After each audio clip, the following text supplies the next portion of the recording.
Buenas tardes y bienvenidos a este episodio de Coloqueo en su quinta temporada. Yo soy Pablo Luis Crespo Vargas y hoy estaremos conociendo a nuestros artistas a través de la investigación científica de sus obras con un invitado especial, el doctor Antonio Martínez Collazo, quien es profesor e investigador con un doctorado en física de la Universidad Americana de Washington, D.C. Su tesis doctoral giró en torno a la preparación y caracterización física de estructuras semiconductoras. Al incorporarse a la facultad del Departamento de Física de la Universidad de Puerto Rico, recinto de Río Piedras, construyó un laboratorio para la preparación de diversos materiales de importancia tecnológica, así como para su caracterización física y química. Durante los últimos 15 años, el doctor Martínez ha dedicado sus esfuerzos de investigación al diseño de nuevas herramientas para el estudio del patrimonio cultural, así como a la aplicación de técnicas establecidas para el estudio de materiales a la caracterización científica de los objetos de patrimonio cultural. En este contexto, ha estudiado las pinturas de pintores puertorriqueños con el objetivo de establecer sus prácticas artísticas, entre ellos José Campeche, Francisco Yer, Augusto Marín y Rafael Tufiño. Además, el doctor Martínez Collazo ha estudiado los artefactos cerámicos puertorriqueños precolombinos, concentrándose en la identificación de los pigmentos utilizados en la cerámica saladoide y huecoide. La realización de estas actividades de investigación fue posible gracias a la colaboración de varios museos: el Museo de Historia, Antropología y Arte de la Universidad de Puerto Rico, la Galería Nacional del Instituto de Cultura Puertorriqueña, el Museo de Arte de Ponce y el Museo de Arte de Puerto Rico. Ha presentado sus hallazgos en varios foros. Esta conferencia se celebra en el marco de la Semana del Pintor Puertorriqueño y de los Artistas de las Artes Plásticas, según expone la Ley número 187 de 1999, que nos brinda una coyuntura para explorar a profundidad las artes plásticas y sus disciplinas y así ampliar nuestro mejor entendimiento sobre este campo. Sin más, saludos, doctor Martínez, ¿cómo se encuentra? Hola, buenas tardes, saludos a todos. Gracias, gracias. Nada, vamos a dar inicio a esta muy interesante conversación y presentación que nos tiene. Muy bien, bueno, pues agradeciendo al Instituto de Cultura Puertorriqueña por la invitación, la oportunidad de compartir estos hallazgos, más bien en un esfuerzo de divulgación, no tan solo como para hablar de lo que hemos estado haciendo en los pasados años, eh, sino en el estudio de varios artistas puertorriqueños, en esta tarde compartiendo en particular los trabajos que hemos hecho con José Campeche y Francisco Oyer, pero también como una oportunidad para en la divulgación de la ciencia, así que tiene esos dos componentes que me mueven a mí como investigador, pero también como educador en esta tarde, y en mi empeño y en mi esfuerzo docente. Pues en el día de hoy, efectivamente, vamos a estar hablando de conociendo a nuestros artistas a través de la investigación científica. Y entonces ustedes podrán preguntarse, ¿verdad? ¿Por qué realizar un estudio científico de pinturas y de obras, ¿verdad? No solamente, bueno, en el caso de hoy, eso vamos a estar hablando, pero también hay un componente importante de lo que hacemos que investiga, hace el estudio científico de otros objetos de patrimonio cultural, como mencionaba Pablo Crespo al principio, el doctor Crespo. Eh, de pues, estudios que se hacen de piezas arqueológicas también. Pero en términos de pintura, ¿por qué realizar un estudio científico de pintura? Pues los artistas en muchas ocasiones no han documentado sus estrategias y prácticas como pintores en términos de la ejecución de su obra. Algunos, como en el caso de José Campeche, que vamos a estar considerando en esta tarde, pues tengo entendido que muchas de sus notas y lo que había en su estudio fue quemado porque él murió de una enfermedad aparentemente contagiosa o que se percibía como podía ser contagiosa y pues era una manera de salubrista, ¿verdad? De manejar en aquel momento la posible contagio. Así que en ese caso, por ejemplo, si hubiese habido algún tipo de documentación del artista de sus prácticas, pues se perdió. En otros casos, simplemente los artistas no consideraron en ese momento el documentar sus prácticas, como por ejemplo cómo preparaban los soportes, qué tipo de preparación hacían en términos de una capa preparatoria, el ground layer, ¿verdad? Como se dice en inglés. Eh, y la paleta del artista. Y entonces, pues, los artistas ya no están con nosotros y lo que tenemos sí son las obras. Así que este estudio científico de las pinturas y de las obras de los artistas, en el caso nuestro de los artistas puertorriqueños, pues obedece a esa inquietud por conocer las prácticas de los pintores y como no están presentes, pues le podemos, pero las pinturas están presentes y su obra está presente, pues podemos interrogar la obra y entrevistar la obra para ver qué nos puede decir la obra acerca de esas prácticas de los artistas. En el día de hoy vamos a estar, como les mencioné antes, considerando dos casos de estudio que tienen nada, los escogí porque tienen un interés particular que espero que ustedes compartan conmigo. Uno de ellos es el primer caso de estudio es el de la Virgen de Belén, una obra de José Campeche, que son parte, dos pinturas de la Virgen de Belén, que son parte de la colección del Museo de Historia, Antropología y Arte de la Universidad de Puerto Rico. Y el segundo caso de estudio que vamos a estar mirando son un estudio de los paisajes de Francisco Oller, y en particular vamos a estar considerando obras que son parte, en ese caso, obras que son parte de la colección de la Galería Nacional y que están en el depósito, que fueron eh, fueron hechos disponibles y se hicieron disponibles para que si se realizaran estos estudios y otros más, y tenemos una relación bien linda con el instituto y estamos bien agradecidos por eso. Y luego vamos a tener unas conclusiones y algunos reconocimientos. Bien, pues ¿por qué realizar un estudio de las pinturas? Esa pregunta tiene esencialmente tres componentes que se atienden a través del estudio científico de las pinturas. Y ocurre en la contestación, ¿verdad? Se da en el contexto del solape entre tres grandes áreas. Una de ellas es las técnicas analíticas, la otra es el material de legado cultural, que es el objeto de estudio. Y entonces en el solape, ¿verdad? En este diagrama de Venn, en el solape entre esas dos grandes áreas, en esas dos áreas, pues encontramos las contribuciones que puedan hacer la aplicación de estas técnicas y del estudio científico de las obras de arte a el área de estudio, ¿verdad? A la disciplina de la historia del arte, pero también en la formación de ese perfil único, quizás, que se puede establecer de las prácticas de un artista, pues también tiene aplicaciones en términos forenses. Cuando digo forenses, nada, se oye medio extraño, pero me refiero al ejercicio de adjudicación de la autoría de una obra de arte, no que este tipo de estudio sirva para establecer definitivamente y exclusivamente, ¿verdad?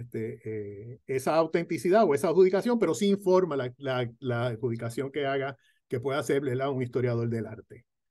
Y entonces tenemos también factores ambientales y la aplicación de esas técnicas analíticas al material del legado cultural, pues sirven para hacer evaluaciones del estado de conservación de las obras de arte, que es algo importante, ¿verdad?, para preservar nuestro patrimonio.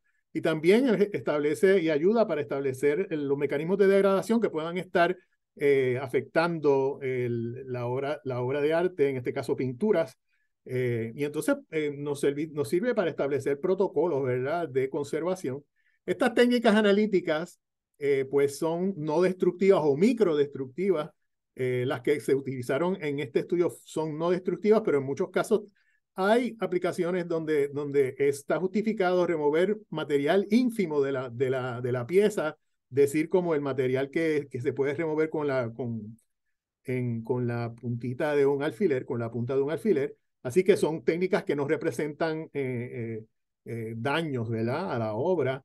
Y también son portátiles porque en muchas ocasiones pues las obras no se pueden mover o de la preferencia de los custodios, las instituciones que son custodias de estos materiales, ¿verdad? Y de estas obras, pues prefieren que las obras no salgan del entorno donde están depositadas.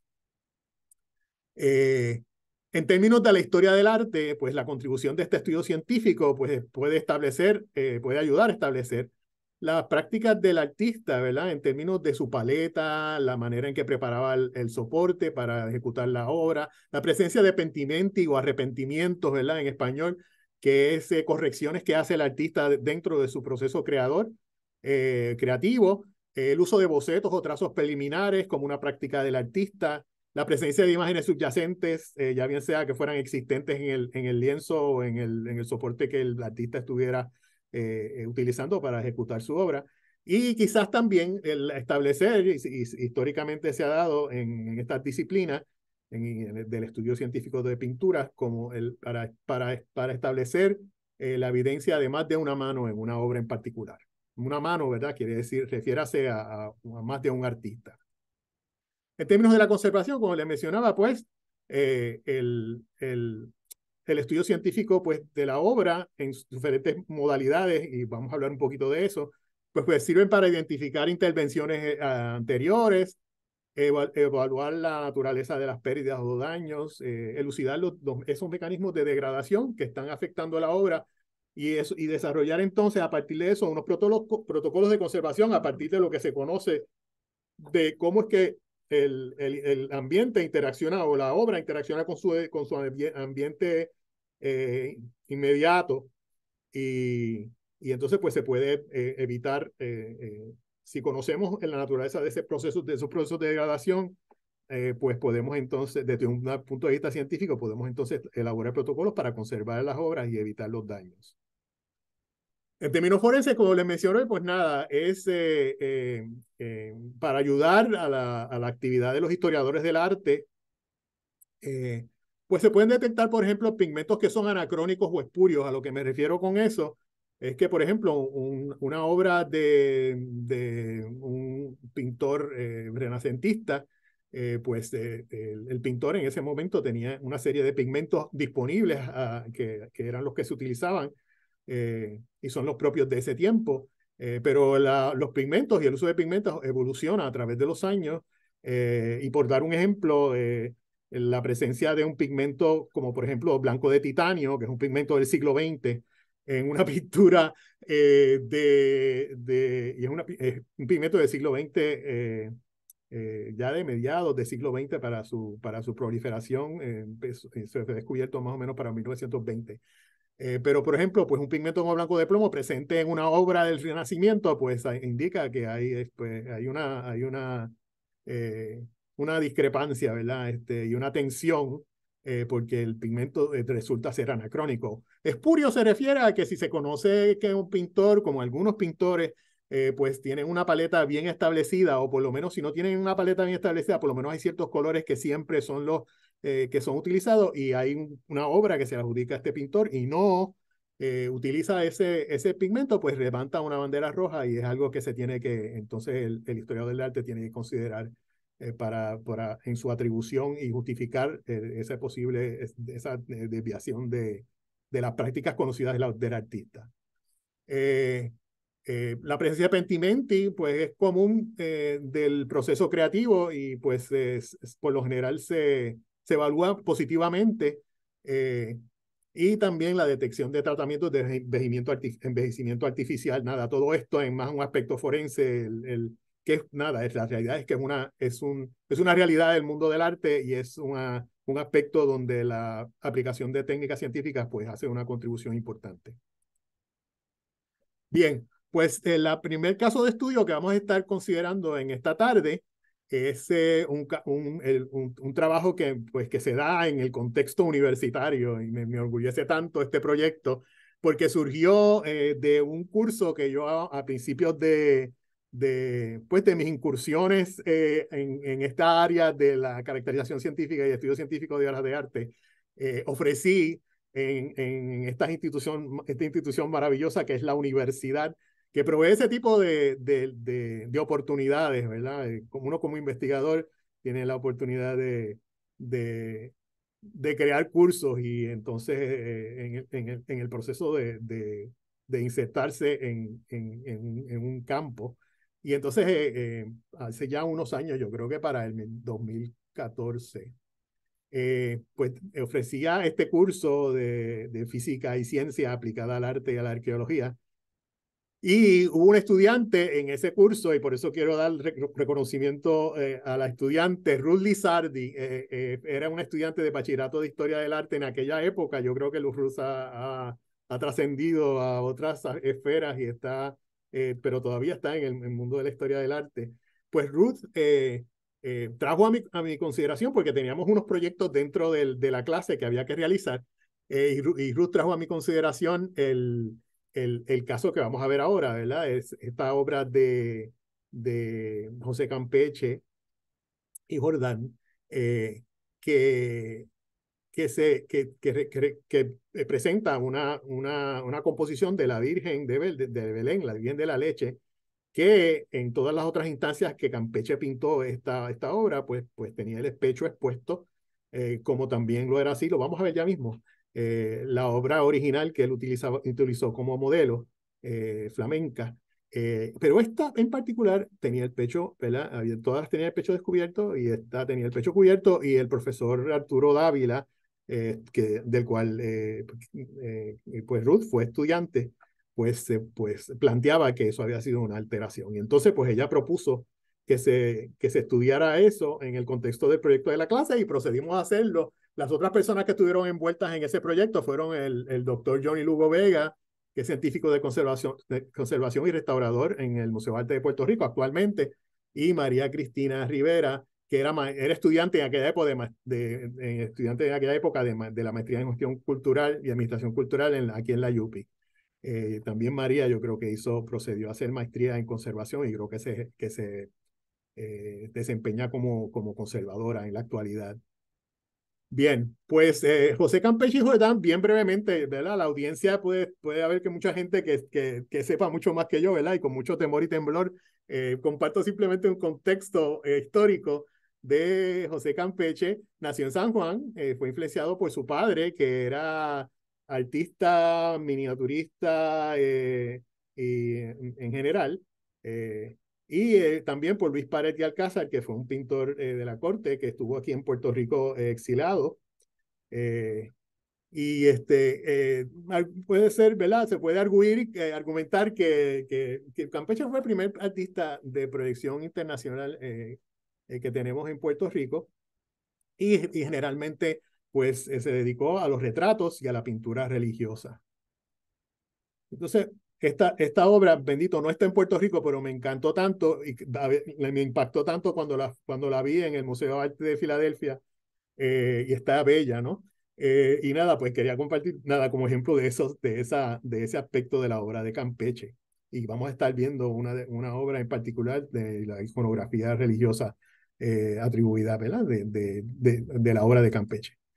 Las piezas que estudiamos dentro de este proyecto, no solo estudiamos obviamente la obra en cuestión, ¿verdad? Que son estas dos obras de la Virgen de Belén, que como son parte de la colección de la UPI, de la Universidad de Puerto Rico, pero hemos estado tratando de levantar un perfil único, ¿verdad? Es una idea del doctor Johnny Lugo Vega, eh, eh, que que sugiere que se levanten perfiles, la posibilidad de establecer perfiles de artistas únicos que ayuden que informen, ¿verdad? La actividad de la historia del arte en todos sus aspectos, ¿verdad? No solamente, esto sería una contribución al aspecto científico, eh, eh, y pues hemos estado tratando de levantar ese perfil para Campeche, y hemos empezado recientemente, llevamos unas 9 obras estudiadas. Y entonces hay una de ellas que es una obra bien interesante, una anunciación, que es un óleo sobre cobre, una de las pocas obras que se conoce del artista en ese tipo de soporte. Pues la obra que estamos considerando, ¿verdad? Es un óleo sobre tabla, las dos. Las medidas son aproximadamente iguales para las dos. Son propiedad del Museo de Arte, de Historia, Antropología y Arte de la Universidad de Puerto Rico. Tiene una inscripción en la parte inferior, ambas, de cerca de 1797.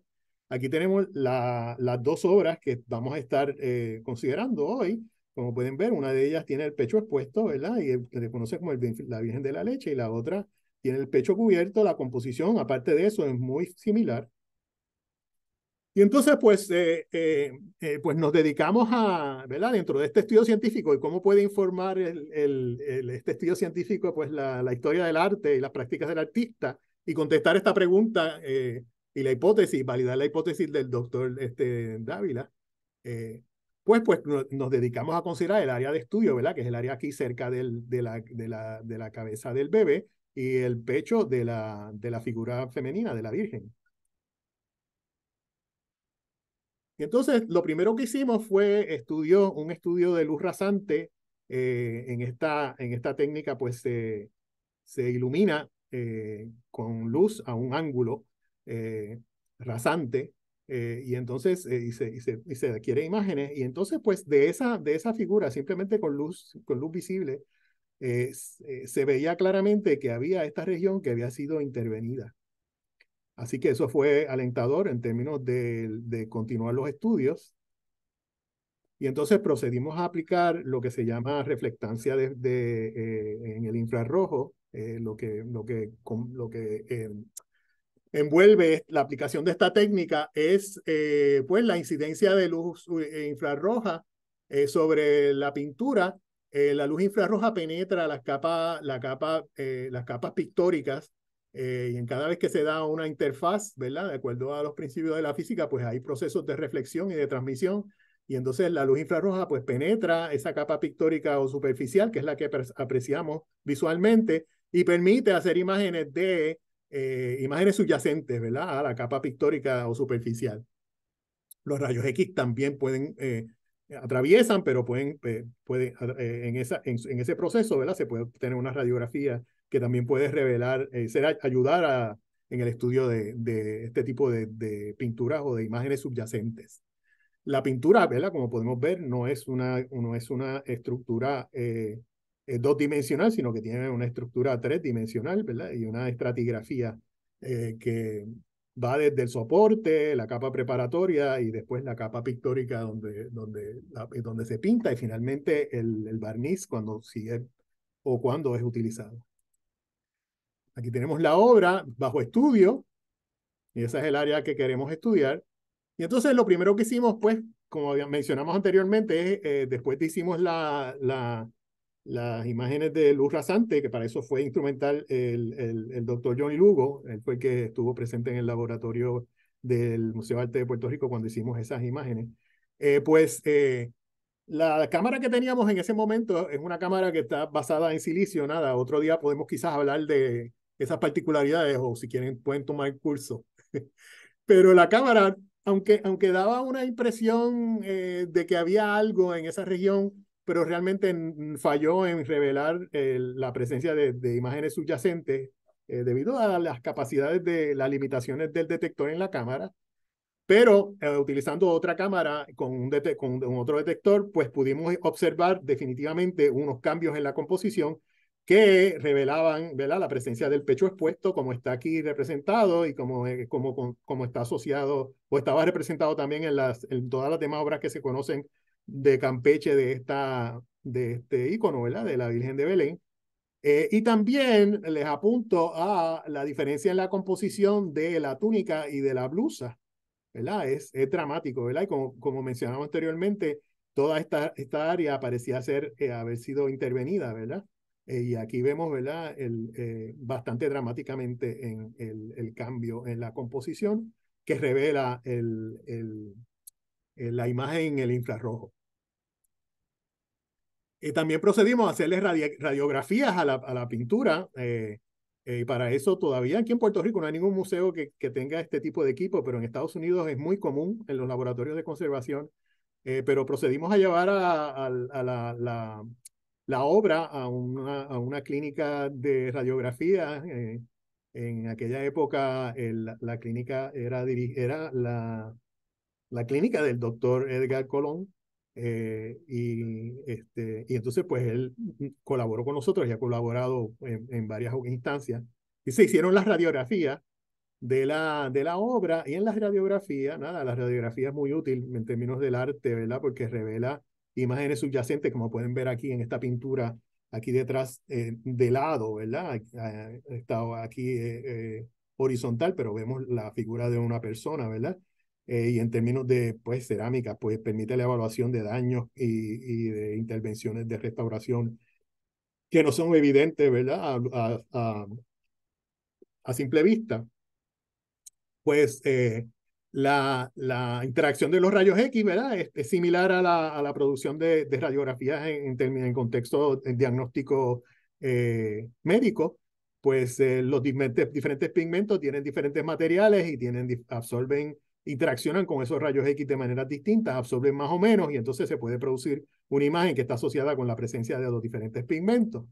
Y entonces pueden ver aquí la radiografía al lado derecho, y aquí pueden ver claramente cómo, ¿verdad? La composición revela que el pecho expuesto de la Virgen, como lo hipotetizó, ¿verdad? O planteaba la hipótesis del doctor Arturo Dávila, ¿verdad? Entonces, él estaba muy entusiasmado con esas posibilidades, pero nada, es un gran ejemplo de de la, del uso y la importancia del rol que tiene el estudio científico de obras de arte, en este caso en particular, eh, imágenes, ya bien sea a través de radiografía o de análisis multiespectral, que es lo que se le llama al análisis es uno eh, la radiografía, la reflectografía en el infrarrojo es uno de las imágenes que se adquiere en ese contexto de análisis multiespectral. Después surgió la pregunta de, otra vez, no tenemos al artista, así que no podíamos preguntarle si esa obra había sido alterada o no. Tampoco podíamos preguntarle si él lo había hecho o si lo había hecho otra persona posteriormente.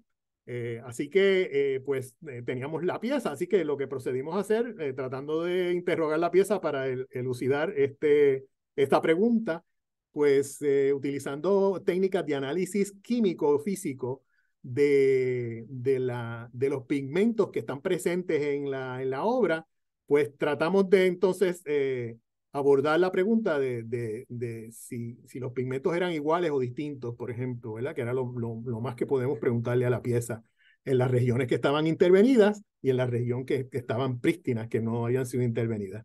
Y entonces, pues utilizando fluorescencia de rayos X, nada, bien brevemente, pero es importante que lo sepamos porque vamos a estar, hay unas vertientes o unas manifestaciones de la técnica que son importantes entender en el contexto de la aplicación, cómo funciona.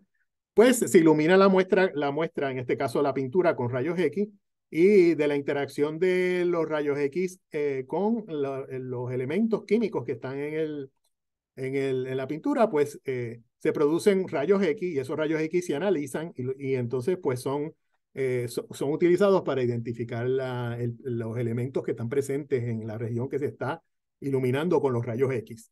Y lo importante, nada, la razón por la cual estoy presentando esto es porque es importante reconocer que como son rayos X, pues penetran, tienen una penetración, son rayos X relativamente poco energéticos, pero obtienen una penetración definitivamente y de poca potencia, debería decir. Pues tienen una penetración dentro de la pintura, en el caso, dependiendo de la matriz y de los materiales, obviamente, pero vamos a decir del orden de milímetros, 1 milímetro, fracciones de 1 milímetro, puede ser hasta 2 milímetros, dependiendo si la matriz contiene elementos livianos. Así que, ¿por qué digo esto? Pues porque cuando hacemos fluorescencia de rayos X, medida de fluorescencia de rayos X, no solamente estamos viendo los elementos y los compuestos, ¿verdad? Y los elementos que están en la capa pictórica, sino que también podemos ver elementos que están en la capa preparatoria, inclusive en el soporte. Así que estas fueron las características de la máquina que estábamos utilizando. En aquella época teníamos una Innovex, ahora tenemos otra Amtec, otro equipamiento Amtec. Y entonces, pues, procedimos a muestrear en diferentes regiones de la obra, otra vez queriendo enfatizando los lugares donde sabíamos que había intervenciones, esto es la blusa y la túnica, ¿verdad? Las regiones donde estuvieron intervenidas, y entonces buscamos pigmentos idénticos en la obra donde sabíamos que no había habido ninguna intervención. En términos de la túnica, pues en estas dos regiones que están aquí marcadas, 1 y 2, y en términos del blanco, pues la región que está marcada aquí, 5 y 6. Y el rojo también lo utilizamos como un control. Entonces, pues cuando lo que resulta de la fluorescencia de rayos X, pues es una gráfica, un espectro. El espectro me da intensidad de los rayos X que son resultan de la interacción, como mencionábamos, de los rayos X incidentes con la pintura y energía. Entonces, pues aquí está la intensidad y resultan estos picos, y estos picos me dan un perfil o un fingerprint, ¿verdad? Una huella digital de los pigmentos, y puedo asociarlos con la presencia de diferentes elementos como están identificados aquí, pero lo más importante es reconocer que coinciden perfectamente con los dos espectros que están aquí en rojo y en dorado, coinciden perfectamente. Quizás hay unas pequeñas variaciones de intensidad, por ejemplo, aquí el calcio está más intenso, pero está presente en ambas pinturas. Así que las zonas azules concluimos que son iguales, y de la misma manera, otra vez, los mismos elementos, plomo, y entonces, pero ahora vemos en la presencia en las zonas azules, ¿verdad? La presencia de hierro nos indica que el pigmento es azul de Prusia, que se conoce que era un pigmento que usaba el artista. Aquí en términos de la zona roja, pues encontramos vermellón, perdón, encontramos mercurio, que está asociado con la presencia de vermellón, que es un rojo también histórico de los pintores históricos y que también se conoce que utilizaba el artista. Y en las encarnaciones, pues blanco y rojo, ¿verdad? Perdón, en las zonas blancas, plomo, que es el blanco de plomo, ¿verdad? Que nos indica la utilización de blanco de plomo. Otra vez, los espectros son idénticos, solapan uno con el otro. Y en las zonas de encarnación, pues encontramos una combinación lineal, ¿verdad? De plomo y del mercurio se utiliza el pintor también conocido, que utiliza el pintor para producir ese color encarnación. Así que finalmente, pues la comparación de las varias regiones con los diferentes elementos presentes, los que están en negrilla son los que estaban más característicos, pues nos permitieron identificar los pigmentos en las regiones que se compararon, y todas eran consistentes. Por lo tanto, podemos concluir de ese análisis que, aunque fue intervenida, muy probablemente fue intervenida o en el mismo taller del pintor, o el mismo pintor lo hizo, porque pues nada, y eso lo sugiere el hecho de que se utilizaron exactamente los mismos pigmentos. Así que nada, esto fue súper interesante, ¿verdad? Y pues continuamos en el estudio de Campeche. Ahora voy rápidamente a la consideración de la pintura de Francisco Lleris Estero, primer artista moderno puertorriqueño, parte del impresionismo, y vino a Puerto Rico, ¿verdad? Dando la espalda ¿verdad? Al movimiento impresionista, eh, muy a pesar de los consejos de sus compañeros pintores que querían que se quedara en Francia, que hubiera sido parte de ese movimiento importantísimo, pero aquí en Puerto Rico hizo unas contribuciones maravillosas, ¿verdad? Al ámbito local, artístico local. Pues su obra como objeto de estudio, en este caso, pues queremos establecer esa paleta y establecer ese pigmento, ese perfil único, tratar de establecer ese perfil único, pero habrían preguntas de investigación que nos parecían importantes. Una de ellas era si había habido cambios de paleta asociados con la localidad en la que pintó, porque tenemos, y como parte de la colección del Instituto de Cultura, de la Galería Nacional, tenemos pinturas que él pintó en Francia, como son el paisaje francés 1 y 2, paisaje de la bandera y la representación de la Basílica de Lourdes, pero también en relación a la práctica, a su práctica en términos en el contexto de los otros artistas impresionistas, y eso es algo en el futuro que queremos comparar nuestros resultados con las prácticas de otros artistas impresionistas, donde él se formó, ¿verdad? Y el desarrollo de un perfil, como dije, para efectos de atribución. Este proyecto, esta parte de mi charla, ¿verdad? Es parte de un proyecto, una mirada científica a la obra de Francisco Yer para la obra del arte, para la historia del arte, que fue subsidiado por el Fondo de Investigación Institucional de Investigación Institucional para la Investigación. Eh, y entonces, pues, otra vez, quiero, no puedo dejar de reconocer las personas que estuvieron envueltas al principio, ¿verdad? Ahora ya no están, pero al principio el proyecto continúa, ¿verdad? Y los fondos ya caducaron y el proyecto terminó, pero en términos de la subvención de la universidad, pero continúa, ¿verdad? Con el apoyo institucional en otras formas. Y quisieran, hay que mencionar a Patricia Navedo García, Loré Rivera y Cristian Quiñones, que fueron estudiantes subgraduados que estuvieron envueltos en el proyecto. Y pues también contamos con la aportación de Teresa Tío, la profesora Teresa Tío y la Irene Esteve Hacedor. Irene está actualmente, es la directora del Museo de la Universidad Ana G. Méndez en Gurabo, el doctor Johnny Lugo Vega, que está en el Museo de Arte de Puerto Rico, y mi persona. Bueno, las piezas estudiadas, pues aquí tenemos un poquito más de extensión en términos de nuestro estudio, pero las que están en rojo son las piezas que son parte de la colección del instituto, que han sido parte del estudio. Y lo que vamos a estar compartiendo en esta tarde es más bien un estudio de los paisajes y tratando primero tratando de establecer la, la, el uso de pigmentos, ¿verdad? Y comparar el uso de pigmentos y las prácticas del artista entre paisajes que fueron pintados durante su estadía en Francia y paisajes que fueron pintados aquí en Puerto Rico. Las técnicas analíticas que vamos a estar utilizando, pues nada, aquí está este slide en inglés, pero son las que mencionamos, fluorescencia de rayos X. Esta es nueva, esta es una técnica que mira la luz que se refleja, lo vamos a ver ya mismo, de la pieza, para estudiar la identificación del pigmento, y las imágenes multiespectrales que se utilizan para detectar imágenes subyacentes y establecer las prácticas del artista. Pues la técnica de fluorescencia por fibra óptica, por sus siglas en inglés, lo vemos aquí, Fiber Optic Reflectance Spectroscopy, es FORCE, y esencialmente lo que hace es que cuando la luz incide, la luz visible incide sobre la pintura, ¿verdad? Tiene las diferentes capas que habíamos mencionado anteriormente, pues esa luz visible se refleja y entonces se recoge y se analizan los componentes de los diferentes colores, si lo quieren ver así, del arco iris. Y produce una gráfica de intensidad versus longitud de onda, ¿verdad? Dependiendo de la intensidad y el color que constituye el pigmento. Nada, pues y bien brevemente, pues una superficie negra pues absorbe toda la radiación y no refleja nada. Una blanca refleja toda la radiación, ¿verdad? Si es luz blanca, ¿verdad? Que contiene todos los colores.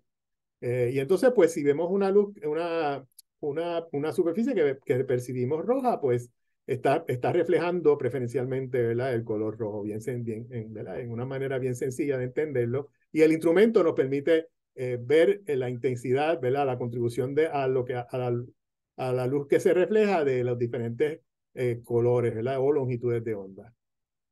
Aquí está el instrumento, bien brevemente. Tienes una sonda de fibra óptica, una luz, y la luz llega a través de ese bundle, ¿verdad? Ese grupito de fibras ópticas, y por el centro se envía la señal de luz, ¿verdad? Al espectrómetro que produce la gráfica. Aquí tenemos la sonda. Y entonces, pues aquí tenemos, nada, por ejemplo, en el paisaje francés 1, los resultados de la aplicación de Force, simplemente para que vean la manera en que se acerca, como está representado aquí, ¿verdad? La sonda a los lugares de interés, y entonces se procede a adquirir un espectro en ese lugar. Y entonces, pues nada, en diferentes lugares, en el azul del mahón del muchacho, ¿verdad? O los lugares verdes, obtenemos todos, vamos muestreando la obra en los diferentes lugares, a veces reproduciendo colores para ver si hay consistencia. Y entonces el ocre, por ejemplo, en este caso, el azul claro, que vamos a ver, vamos a cogerlo como objeto de estudio en particular y ejemplo. Y así sucesivamente, ¿verdad? Vemos todos los colores, en este caso el rojo, por ejemplo. Y el blanco, ¿verdad? Que como esperamos ver, por ejemplo, aquí, pues, el blanco refleja en casi todo el espectro visible. Esto que está aquí está asociado con el blanco de plomo, que es el color que se utilizó en la representación de esa nube.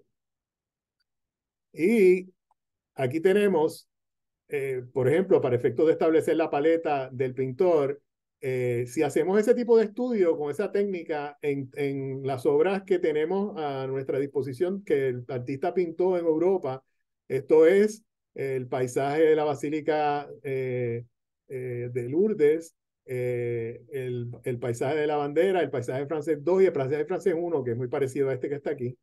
Perdón, este que está aquí, perdón, no. Podemos entonces establecer una comparación y ver si coinciden.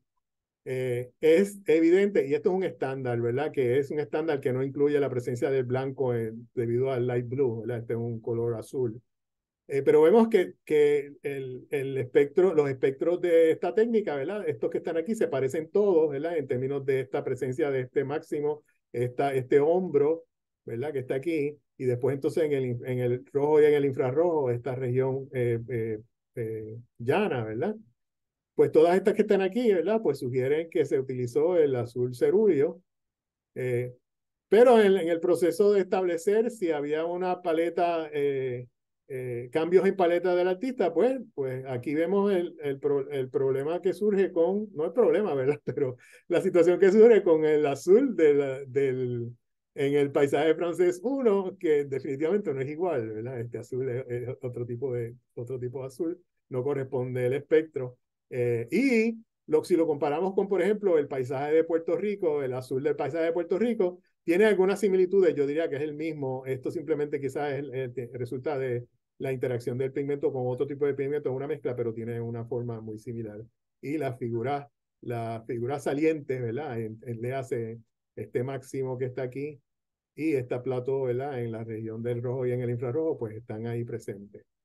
Así que nada, de aquí surge que de las pinturas que Oller pintó en Europa, pues aunque había la generalización del uso del blanco, perdón, del azul de cerúleo, había este otro color distinto. Y el azul cerúleo coincide con su práctica en el paisaje de Puerto Rico. La fluorescencia de rayos X también puede informar esa actividad de identificar los pigmentos, como mencionamos anteriormente. Aquí tenemos la máquina, ¿verdad? O el equipo que se utiliza, una fuente de rayos X y un espectrómetro conectado a una computadora, ¿verdad? Ahí estamos mirando una de las obras del instituto, un bodegón de Oller. Y entonces aquí vemos una comparación entre el azul claro en los paisajes de Francia, pintados en Francia, y el azul claro en varios paisajes que pintó Oller en Puerto Rico para efecto de claridad. No pusimos todos los que tenemos, pero pues podemos hablar de lo que es típico de ambos espectros o grupos de espectros. Hay una similitud grande, ¿verdad? Estamos viendo aquí plomo, la presencia de plomo en todos los espectros.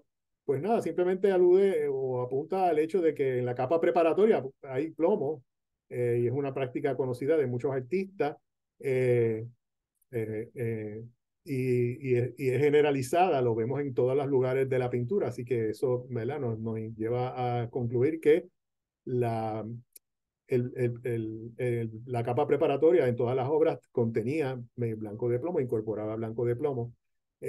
Pero, por ejemplo, viendo aquí, se parecen muchas de los espectros, pero hay desviaciones, ¿verdad? Y aquí, por ejemplo, en la Basílica de Lourdes hay una presencia de cromio en la región azul claro. Este, Aparte de eso, ¿verdad? Todas son prácticamente idénticas. Vemos la presencia de cobalto y de cobre. Eso parece indicar que el azul que utilizaba ayer en Francia, pues incorporaba la presencia, y en Puerto Rico también, pero en la presencia de dos pigmentos azules, el azul de Prusia y el azul cerúleo, que contienen cobalto y cobre, respectivamente. Cuando lo comparamos con el azul claro de paisajes de Puerto Rico, pues otra vez ahí está el plomo, eh, otra vez generalizado, y encontramos el cobre, perdón, y el cobalto, Encontramos otra presencia de zinc aquí, eh, que puede estar asociada con el uso de zinc para aclarar el pigmento. Y entonces una desviación de todos los demás espectros es esta presencia de bario y cromio en el azul claro de la central Pazuela. Así que nada, esto simplemente lo estoy presentando para apuntar al hecho de que pues en muchas ocasiones pues los artistas tienen sus propias desviaciones de sus prácticas en términos de la paleta y que quizás podemos no se puede generalizar, pero sí podemos hablar en términos estadísticos de la preferencia del artista, ¿verdad? Obviamente el artista presenta un favorecimiento por el azul cerúleo y el azul de Prusia, eh, pero según ¿verdad? La presencia nos dicen la presencia del cobalto y del cobre, eh, pero no es único, ¿verdad? Porque vemos aquí, nada, esto habría que estudiarlo con un poquito más de calma para ver qué representan este bario que está aquí. Aquí también había bario, ¿ok? Pero en las obras que pintó en Puerto Rico, pues no teníamos esa presencia de bario y el cromio que está aquí también, eh, pero que no está generalizado acá en los pigmentos azules que se usó el artista en Francia. Um, igualmente, parece ser particular la central Pazuela. Bien, pues las conclusiones en términos generales, ¿verdad? Si vamos a mirar todos los espectros que miramos, hicimos análisis de todos de todos los colores presentes en las obras, pues todos los rojos que hemos visto en las obras de Oller, pues contienen vermellón, todos los ocres contienen hierro, así que son tierra ocre. La presencia generalizada de plomo, como mencionamos, pues sugiere que usa el abayalde para el blanco de plomo. Y los azules son mayormente mezclas de azul cerúleo con azul de Prusia. Puede ser porque, ¿verdad? Para poder reconciliarlo con la presencia de cobre. Eh, Así que cerramos ese estudio de los paisajes tratando de ver cómo la paleta, el movimiento transatlántico de Oyer pues pudo haber estado asociado con un cambio en su paleta. No parece ser esa la situación, aunque como mencionamos, ¿verdad? No hay una paleta definida en todos los colores, ¿verdad? Hay algunos aún dentro de los que son mayormente, como vimos, el azul, pues hay desviaciones. Pues ahora vamos a ver algo que fue bien interesante. Hicimos análisis multiespectral, otra vez, lo que mencionamos anteriormente, que utilizamos la técnica que se utilizó cuando hicimos el estudio de la Virgen de Belén buscando imágenes subyacentes. Pues utilizamos esta técnica para estudiar si había imágenes subyacentes, trazos o pentimenti, arrepentimientos en la obra de Francisco Oller, y el resultado fue, por lo menos en términos de la capacidad de la cámara que tenemos hasta ahora, ¿verdad? No encontramos ningún tipo de pentimenti, aún en los estudios, porque utilizamos estas técnicas para analizar, por ejemplo, estudios que realizó Campeche del velorio y aún en los estudios no encontramos evidencia de arrepentimiento, por lo menos dentro de las capacidades de esta cámara. Lo que sí encontramos que fue bien interesante, ¿verdad? Ahí está la cámara que utilizamos, ¿verdad? Y una de las obras cuando estamos estudiando, esta es una de las obras de Campeche. Y lo que sí encontramos en este paisaje de Puerto Rico, pues aquí a la izquierda podemos ver la imagen en el visible y aquí podemos ver la imagen en el infrarrojo. Y entonces les voy a llamar la atención a esta región, ¿verdad? A lo que corresponde a esta región en el visible, que es esto que está aquí. Y ustedes pueden ver, ¿verdad? Que aquí hay cosas definitivamente que no están acá. Un elemento en la composición de estas imágenes subyacentes es esta palma que está aquí, la pueden ver, ¿verdad? Aquí está la copa, el copo de la palma, aquí está el tronco, ¿verdad? Aquí parece haber algo también que puede ser una palma, pero ¿verdad? No, por lo menos dentro de esta imagen sería bien interesante hacer una radiografía.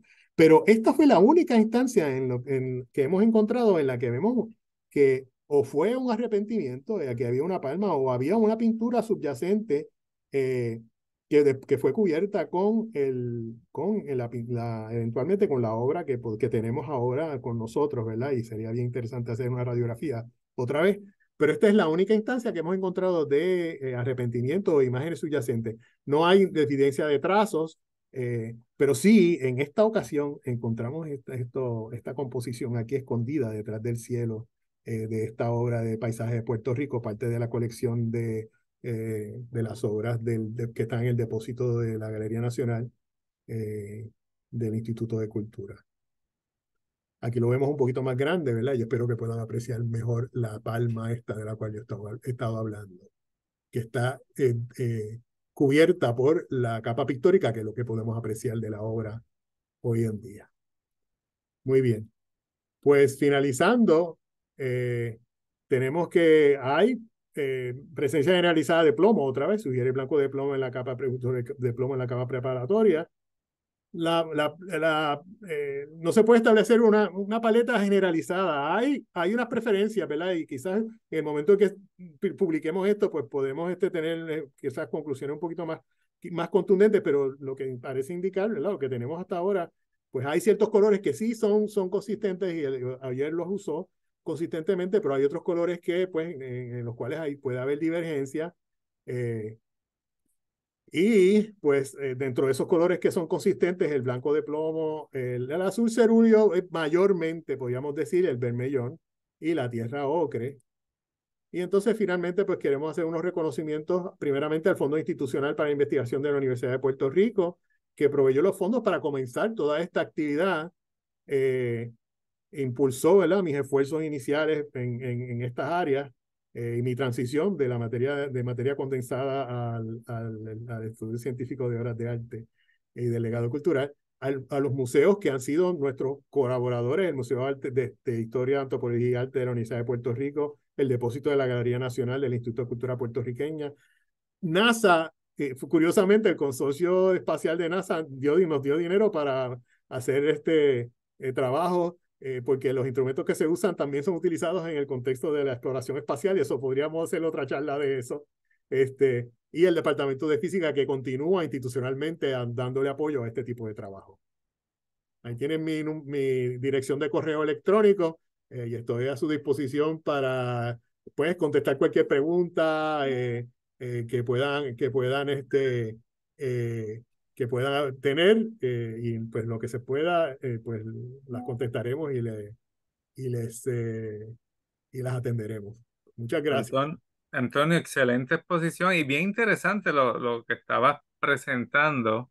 Yo soy fiel creyente de que cuando uno se especializa en un área, tú eres de física, yo soy de historia, pero uno tiene que utilizar otras disciplinas para poder complementar y poder abundar y tener mayor peso en la evidencia y en lo que uno quiere presentar. Y esto es un buen ejemplo cómo utilizamos tu conocimiento en física, los adelantos tecnológicos para poder estudiar a los artistas, en este caso puertorriqueños, a los que mencionaste.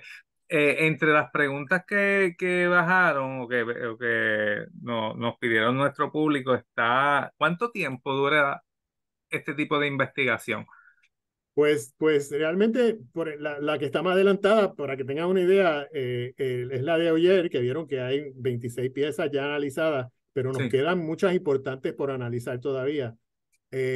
Aunque yo creo que 26 piezas constituyen una muestra estadísticamente confiable. sí, Eh, pero llevamos desde el 2013, desde 2013, 10 años. Y nada, también procurando el, el acceso también a las piezas, ¿verdad? Hay piezas que están eh, eh, en ciertas instituciones que tienen, son custodias y pues hay que hacer ¿verdad? Eh, los custodios de estas obras son los custodios del patrimonio de Puerto Rico y entonces pues sí. hay que proceder a pasar a través de ciertos procesos y permisos, etcétera. Pero estamos todavía envueltos en esa empresa de estudio. Llevamos nada, una hora de arte ¿verdad? Eso en términos del proyecto. Sí, en la adquisición de todas las medidas que acabo de, de hablarles, de las que les he hablado, sí, en una obra de arte se toma como 2 horas. ok. Así que para que tenga una idea en términos del tiempo que llevamos y el tiempo que toma analizar una obra en particular. Por esa misma línea preguntan cuál es el riesgo de que se degrade la obra en este proceso. Claro, sabemos que esto se hace con el mayor cuidado del mundo, ¿verdad? Y tanto las instituciones como tú como científico, pues están conscientes de eso, pero existe esa duda, ¿verdad? ¿Se puede degradar la obra en estos procesos de estudio? Pues la contestación es no, pero como científico tengo que decir hasta donde sabemos, ¿no? Ajá, Eh, estas técnicas son generalmente utilizadas a través de toda la disciplina, en todos los grandes museos del mundo. Eh, sí, hay laboratorios de conservación y de ciencia de conservación donde se analiza las obras de arte utilizando diferentes técnicas. Y estas técnicas, estas tres técnicas, ¿verdad? Una es lumínica, esencialmente, lo único que se hace es iluminar la obra. Pero en términos de la de rayos X, que quizás es la que podría apuntar, ¿verdad? A levantar una bandera de que, mira, quizás esto puede dañar la obra, se utiliza de forma generalizada, porque se hacen radiografías de obras de arte de hace tiempo sí, en la evaluación de las obras y se utiliza esta técnica de fluorescencia de rayos X, se ha utilizado, pues vamos a decir, para tratar de satisfacer, ¿verdad? Nuestro celo por el patrimonio, sí, ¿verdad? Me mueve la pregunta en obras como la Mona Lisa, por ejemplo, sí. en obras de Rembrandt, de Da Vinci. Así que son técnicas que están probadas, que son seguras y no destructivas, como mencioné anteriormente. Yo pienso, ¿verdad? Esto no lo escribieron ni me lo pidieron. Yo aquí analizando esa última pregunta, yo pienso se está imaginando como cuando uno va al museo que te dicen no usar flash para tomar fotos, porque eso me imagino que crea una degradación en la obra, ¿no? Sí, pero la longitud de onda, nada, ¿verdad? Nos podemos poner un poquito técnicos, pero Sí, la, la, la, la, la, la posibilidad de daños está circunscrita a la interacción del material con la radiación que se expone. Y curiosamente, la luz visible, ¿verdad? Pues media procesos de degradación que, que, que la luz de los rayos X no produce. Y por eso ok, la cuestión de los flash, y eso es la intensidad de la luz del flash, eh, y es la cantidad integrada sobre la historia de la obra y de la exhibición de la obra para todos los posibles flashes, ¿verdad? Que pudiera sí, utilizar toda la gente que viene a tomar fotos. sí, Es eso lo que se procura tratar de evitar para proteger la pieza. Pero nada, más o menos en términos generales, sí. Efectivamente, yo al principio cuando comencé, yo dije, bueno, ¿y esto no afectará, ¿verdad? En ese mismo, sí, a la luz de esa advertencia que nos hacen en los museos? Pero es totalmente seguro. sí, sí.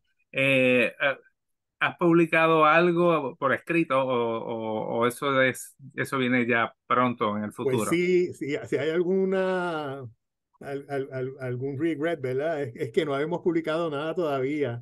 Ok, Eh, quisiéramos, estoy reclutando, porque también esto, nada, con toda honestidad, es un campo que aunque yo llevo, ¿verdad? Ya casi 10 años metido en esto, un poquito más, sí, pero todavía me resulta intimidante la cuestión de la publicación ¿verdad? En los foros y en las revistas que son especializadas, donde pues yo encuentro que todavía yo no me siento ok, eh, eh, eh, pero sí, no, lo vamos a hacer, ¿no?